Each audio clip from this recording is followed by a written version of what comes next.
Hello, my Disney friend. Rob and Kerri Stewart here, coming to you from the Creating Magic Vacation Studio here in Orlando, Florida. And in an effort to show you not just the cool things, but also some tasty treats that you can try anytime you're anywhere all over Walt Disney World, today we're taking you to Disney Springs.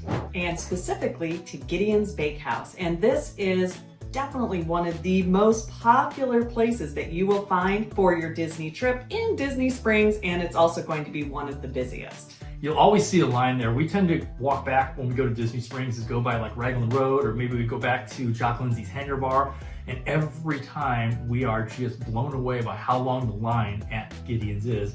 So first, we're gonna tell you a little bit about it if you've never been. Yeah, so there is a great theme and a great story behind Gideon's. And so definitely go to their website, check that out before your visit, because it'll make it a little more special than just picking up some cookies or some cakes. It's definitely not just cookies and cakes. There's an experience behind it. Yeah, and if you're a Harry Potter fan, to me, when you go in there, it kind of feels like a little Harry Potter-esque. It does. But it is a very, very small store, which is one of the reasons why the line does tend to look a little intimidating. So once you get inside, it's so small that you might not know this. They don't even bake the cookies there. They have an off-site location. They have another location where they do all the baking, which also means that's sometimes while they run out of their most popular cookies. Yeah, but the cookies are super fresh, and they are probably best enjoyed within the first 24 hours when you get them.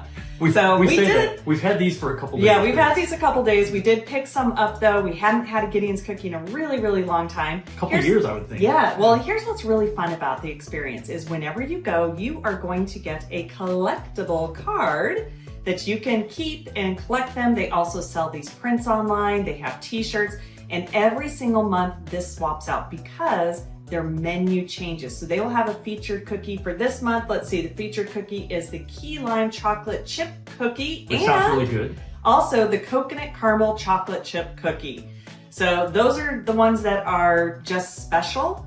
And we like to pick up these little cards. This one, I think, who does this one feature? This is Lydia Lovecraft. So they have characters in there, and when you go into the shop, you'll see all the different characters all over the wall. Super fun story, but we're here for the cookies. So we are going to show you what they look like and also do a little taste. Now, if you're a big frosting fan, don't forget to ask about some little extra frosting you can upgrade to on the side. We're not going to use them because I have to admit, those were a couple years old. They've been in our refrigerator for a couple years, but we brought them out as props.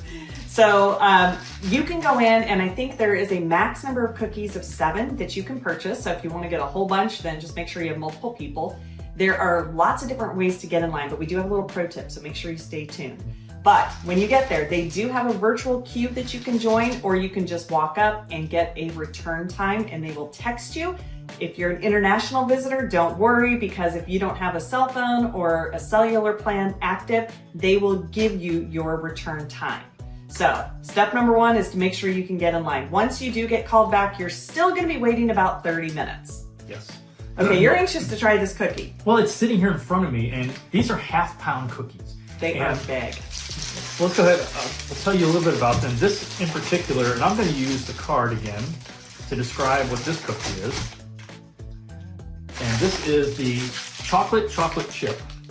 And it is very chocolatey. The whole store smells of chocolate. If you're not a big chocolate fan, you're probably not going to really like this. But I did find one that's not chocolate. She's not a chocolate fan, and she loved it. Again, if you take the price of these cookies, they are more expensive than like ground beef, because these are like $6 a piece for a half pound, so about $12 a pound for cookies. But I can tell you, they are well worth it. Again, it really is an experience. Yeah, so I got the peanut butter one, and I'm just going to show you a cross cut of this. Because she did start eating it already. This is a big cookie. So if you are a family and you want to just pick up a couple and then cut them up and split them, definitely do so. Here's your little pro tips. When you go, make sure that you get in the virtual line. Don't wait to visit here until the very end of the day, because like Rob said, they do run out of some of the flavors of cookies. They also have some cakes there where you can buy a slice of cake. You cannot buy an entire cake. They don't have the space to have entire cakes. Well, and they don't want to sell all their entire cakes. So it's a really cool experience though. So when you go, just enjoy going through it's a teeny tiny queue once you are in there, but you'll have plenty of time to look over the menu.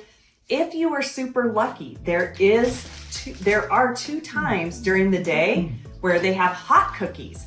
And those typically are from 2 to 3 and from 7 to 8 p.m. So you kind of have to time it out to get into the virtual queue just perfect. Is it good? Looks really chocolatey. Keep talking, I like this. And then, so that's the hot cookie hour 2 times a day. And if you can time it out, that would be something that would be extra special, but with the virtual queue, you never know. The other thing to know is there are going to be some times when you can just walk right in. And that happened to us last week. We were meeting with one of our travel agents over at Jock Lindsay's Hangar Bar. A rainstorm had just come through, and as we were leaving, we're like, wow, there's only 8 people in line at Gideon's. We jumped right in. We were inside in less than 5 minutes. And again, we have not been, it's only been open a few years, but we haven't been there for at least a year and a half. Yeah, so that's a little pro tip. If there's going to be a big storm and you want to just hop in line, that's a good way to do it. Also, there is zero shade if you do need to wait in line. And as I mentioned, it is about 30 minutes once your virtual queue has been called. So if you have an umbrella, or make sure you have your sunscreen on, because if it's the wrong time of day, there is zero shade and it can be very, very hot, but it will be well worth it. And one of my favorite cookies, and it's the first one we tried, is their coffee cake. And it's only available in the morning. And then they also have some really good coffees that you can get in that store, so that makes a really good pairing. So put this one on your list next time you go if you want to try one of these crazy cookies. I mean, look how thick that is. That's huge. I know. I know. So while you're eating, I'll talk. So one of our pro tips is, if it's going to be either right before or right after a storm, that's a good time to be in line. I like to say after the storm, because most people have cleared out the line by then, and that's how we were able to walk right on. She's still eating, so I'll keep talking. So, Gideon's, definitely go check it out. It is across from Jock Lindsay's Hangar Bar, Wine Bar George, so it's over in the landing. Super easy to get to, and I think that if you love cookies and sweet treats, this is a good one. Thanks again for watching. Please hit that subscribe button, and we'll be doing more really cool food stuff and just experiences all around Disney. We'll see you real soon.